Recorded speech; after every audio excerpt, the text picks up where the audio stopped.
थुक्क ओइ सर थुक्क यति जाब तलब दिँदा नि अझै त्यही काम गरिरहेछ है त भनेपछि यो कुराहरू भोगिरहेको होला है त अहिले कठै एक क्याल्कुलेटर निकाल्ने महिनाको अन्त्यमा क्याल्कुलेटर निकालेर के गर्छ से तेरो तलबले चियाको उधारो पैसा तिर्न पुग्दैन अब शिखा राइसको त अब अर्को महिनातिर छोडिदियो अहिले नतिर दुई कम्प्यारिजन अर्को साथी सेम काम गर्दा पनि 10,000 बढी थापिरहेको देख्दा मुटु त पोल्छ नि तर के गर्नु त्यसको भन्दा मेरो सुविधा अलि बढी छ भनेर टार्ने त होला नि तीन तलब माग्दाको डर जङ्गेर आज स्यालेरी मागेरै छोड्छु भनेर घरबाट हिँड्छ अझ गाडीमा मोटिभेसनवाला गीत सुन्दै हिँड्छ त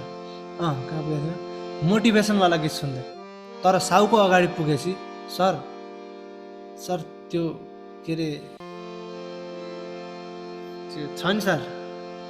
त्यो काउन्टरमा साङ्ला मार्ने स्प्रे सकेको थियो चार पछिको सोच यो जब छोड्यो भने नयाँ जब कहिले पाउनु यस्तो कम्पिटिसनको जमाना छ फेरि इन्टरभ्यू पनि हुन्छ के सोध्ने हो आफूलाई फेरि मठै केही आउँदैन त्यही माथि म जस्तो झल्लुलाई पनि यो साउले यति पैसा भयो नि दिइरहेछ बरु यहीँ बस्छु भनेर चाहिँ तपाईँहरू पनि यही सोच आएर त त्यहाँ बसिरह होला नि पाउँछ अरू पनि काम निस्के हुन्छ कहाँ गयो त्यो अघिनको मच्छर